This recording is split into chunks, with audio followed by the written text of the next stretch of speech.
All right, the next thing we're going to do is, once they've been sitting for about 8 hours and drying, and then we put all of our pictures into the glass and put the lace edge down on our bevels, the next thing we're going to do is you're going to use your E6000 glue, and you're going to put some right in the center. Put about a pea-sized, a nice size pea, not too small.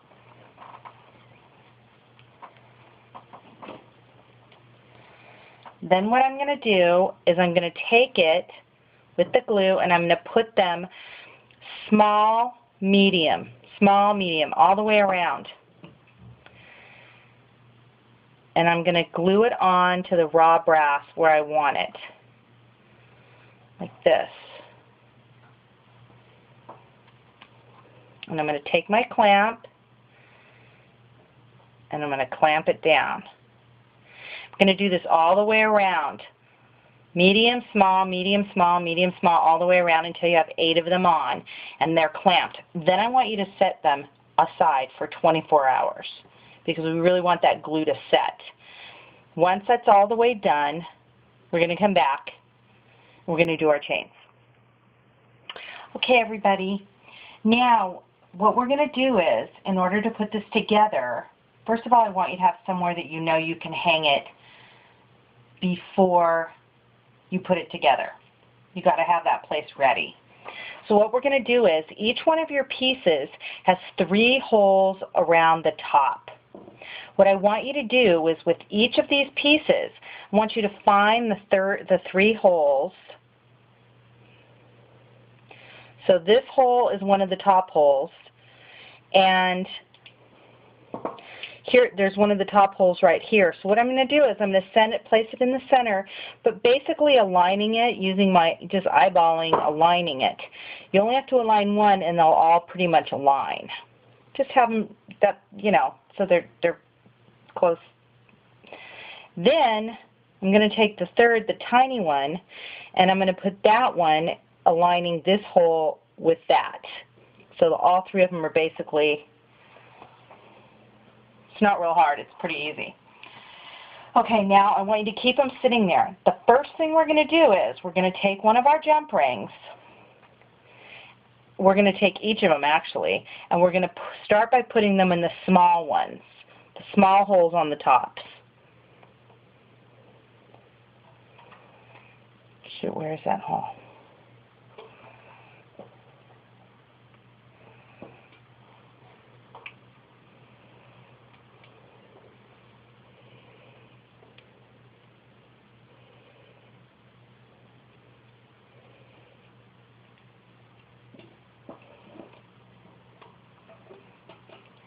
You're going to do it to each one of them, keeping them where they are.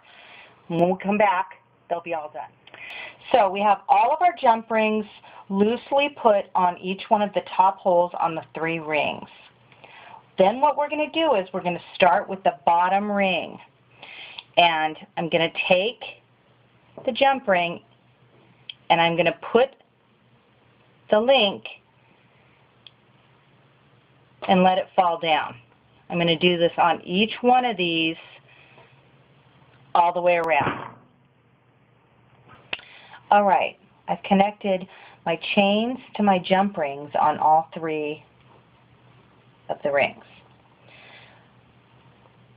On the large ring, I've made sure that my chain is falling on the outside of the jump ring. On the medium-sized ring, I've also made sure that my chain falls to the outside. You need to make sure that the chains fall to the outside. First thing I'm going to do is I'm going to take my medium ring and I'm going to take each chain individually. I'm going to make sure it's hanging straight, it's pulled straight, and I'm going to take the jump ring on the large ring, I'm going to open it, and I'm going to put the last link, make sure your chain is straight, on the inside. And I'm going to close it. I'm going to do that all the way around.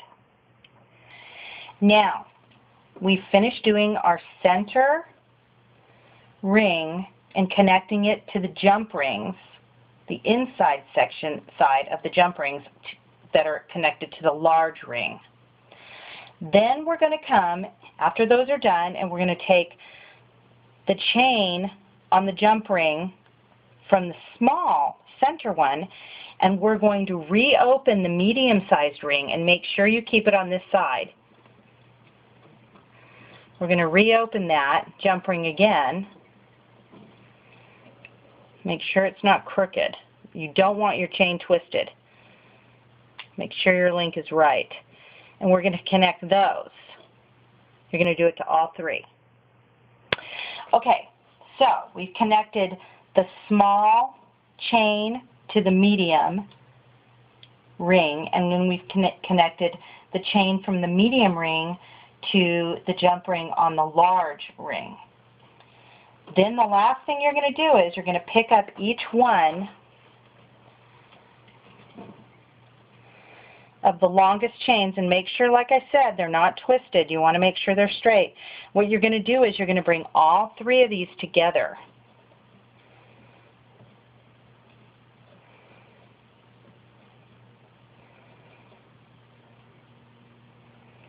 And you're going to connect them to your last jump ring. Make sure your jump rings are closed nice and tight.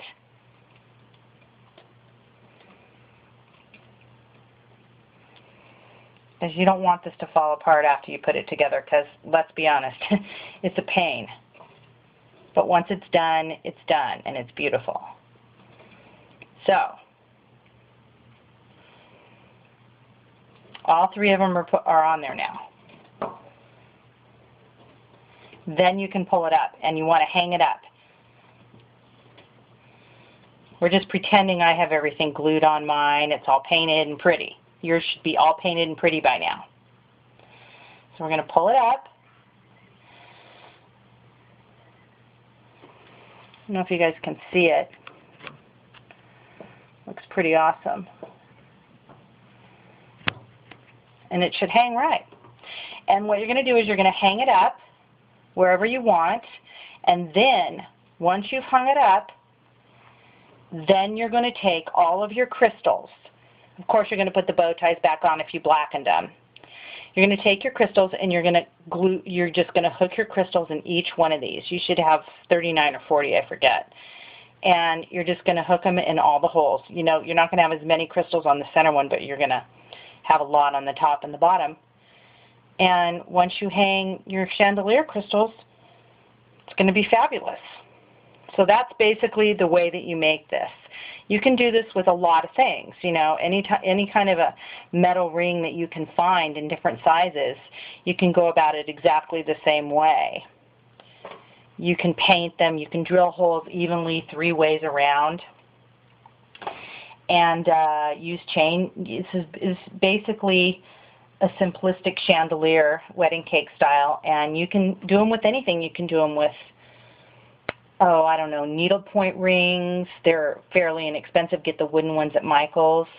You can paint those up. You can, you know, you can add brass stampings to them, and you can paint them, or you can stain the wood and then blacken the brass and shine it up and add rhinestones. I mean, there's possibilities are endless, but basically that's how you make a wedding cake chandelier, and I hope you guys have fun, and take care.